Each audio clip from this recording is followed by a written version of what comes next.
Superman is the hero that is immune to almost everything. Sadly, he isn't immune to cringe-worthy and inappropriate storylines in comics. With that in mind, I'm Will for What Culture, and here are the 10 most inappropriate Superman storylines. 10.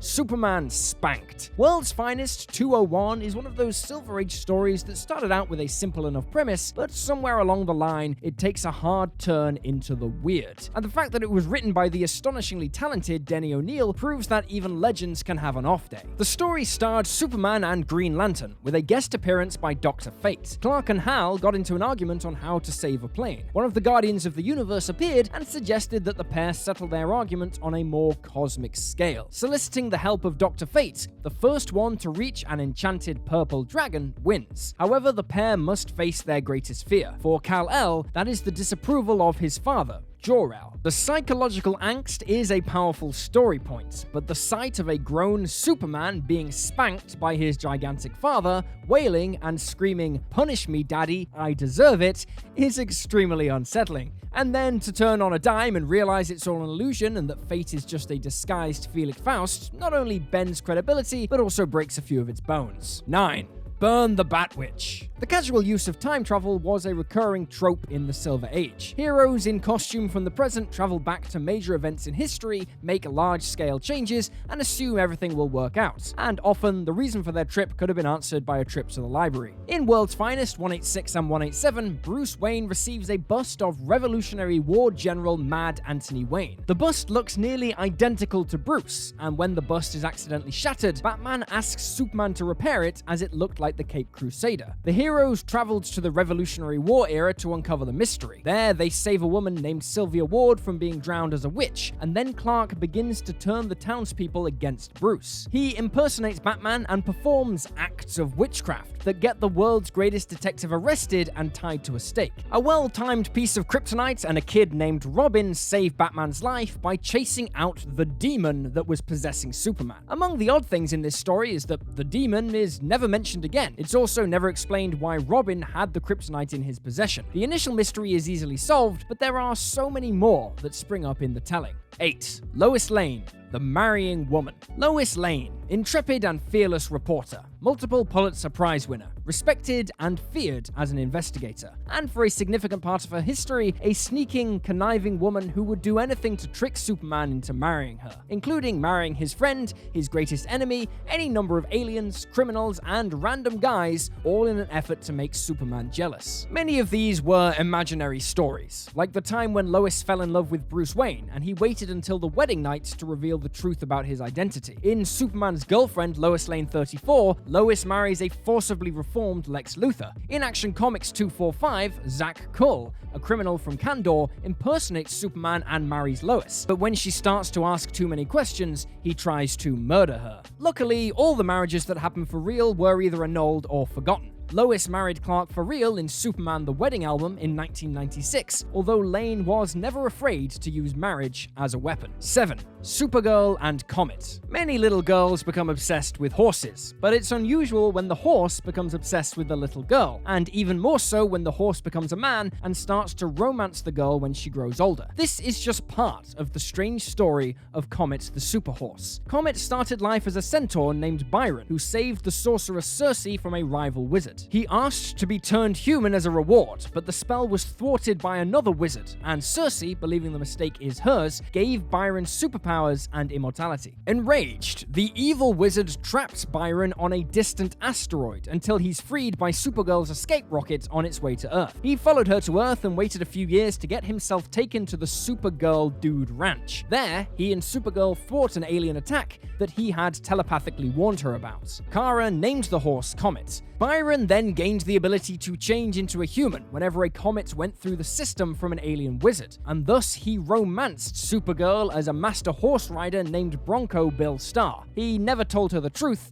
and then later turned back into a horse. 6. The lack of diversity in the 31st century. The Legion of Superheroes was open to teams of any species that had a unique, singular power that would be useful on the team. They had the blue-skinned Shadow Lass, the orange-skinned Chameleon Boy, the green-skinned Brainiac 5, and any number of white-skinned members. But there did seem to be a lack of black-skinned Legionnaires. Legion artist Mike Grell stated that he had many times tried to introduce a dignified black character to the team, but the powers that be kept pushing back. What was finally presented in 1976 became Tyron, a hero from a land called Marzal. It was an island that was settled by escaped slaves from Africa that regularly shifted into another dimension. It had become highly technologically advanced, but isolationist by the 31st century. Grell was offended by this idea and gave Tyrock a silly costume to go along with his odd powers of a reality-altering scream. In addition to essentially segregating the black people by story mandate, there wasn't another black Legionnaire until the second Invisible Kid was forced to stop his sister from becoming Computo 7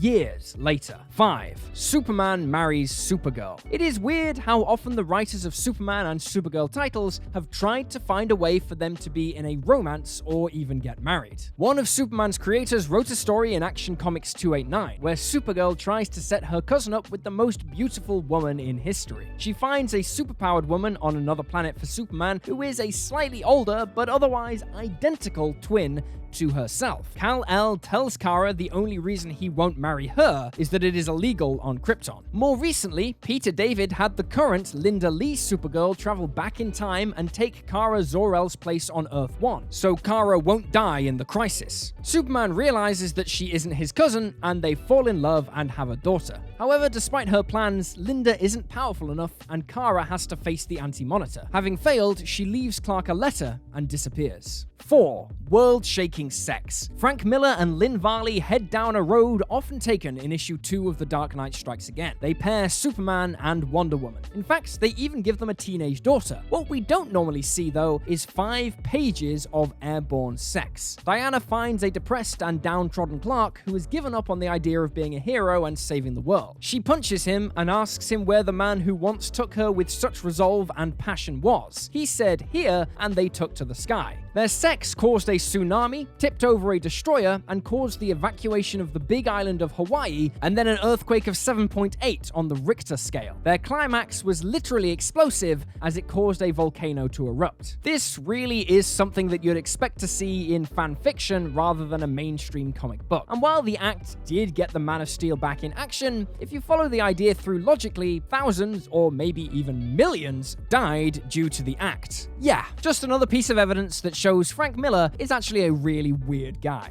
3. Lois Lane turns black. Superman's girlfriend Lois Lane 106 comes dangerously close to being racially offensive by having Lois Lane be turned into an African-American woman for 24 hours, simply to get a potential Pulitzer Prize-winning story. Lois was assigned to write a non-specified story in quote-unquote Little Africa, Metropolis's black community. She went to the area and is shunned and ignored by all, except a man at a meeting who called her Whitey and blamed her for all their neighborhood's problems. Unable to think of any other way to connect with these people, Lois asks Superman to use a Kryptonian device to make her a black person for 24 hours. Thus changed, she was accepted, helped people, and was hit on by the man who yelled at her. He was shot breaking up a drug deal, and Lois gave him a transfusion, and the man happily accepted her help with a smile. The idea that Lois could just understand the entire black experience in a day simply by looking like a black person is probably the most insensitive idea of this issue. The creators also fell into the angry black man stereotype and the trope that what one black person experiences is the same for all black people. The creators did try to put forward a positive message, but yeah, it didn't work. 2. Superman XXX. In Action Comics 593, Superman teams up with Big Barda and Mr. Miracle, but the Metropolis Marvel and former female Fury didn't wind up trading punches. Mr. Miracle found his biological father Darkseid sitting in his living room room on Earth holding a videotape. Scott was shocked to see his wife, Barda, in a compromising position, and Darkseid told Scott the tape was acquired in Metropolis's suicide slum. A being named Sleaze had taken control of Barda and brought a controlled Superman to the office of an adult film director. On the set, Clark tried to push back against Sleaze's mind control but failed until Mr. Miracle broke in through the skylight. You almost have to give John Byrne some credit for alluding to, but not quite saying, that he was basically trying to portray a pornographic movie in a mainstream DC comic. The fact that Darkseid made a personal visit to suburbia to deliver the news, and that it takes 3 of the most capable DC heroes to deal with a creature under 4 foot tall, only adds to the weirdness of this issue. 1. The injustice of injustice. Injustice explores the far too often used trope of Superman going evil, and how the rest of the heroes and the world at large would respond. Injustice pushes the Man of Steel far beyond his heroic origins into a despot that takes over the world. You all know the story. Joker tricks Supes into killing Lois, Supes kills Joker. Supes goes crazy, kills friends, kills children, topples governments, and takes over nations. The true problem with Injustice is it completely misunderstands the concept of Superman. At his core, no matter what, there is hope. In reality, this story was a lazy narrative to justify Batman and Superman wailing on each other on the front cover of Injustice Gods Among Us, and as such, doesn't treat Superman's character with any respect. He does not kill his friends, and he does not become a totalitarian despot. And there you have it, folks, the 10 most inappropriate Superman storyline. Feel free to drop this video a like if you enjoyed it, and drop me a follow on Twitter at YouSlyDogU. I'm Will for What Culture, thanks for hanging out, and I'll see you next time.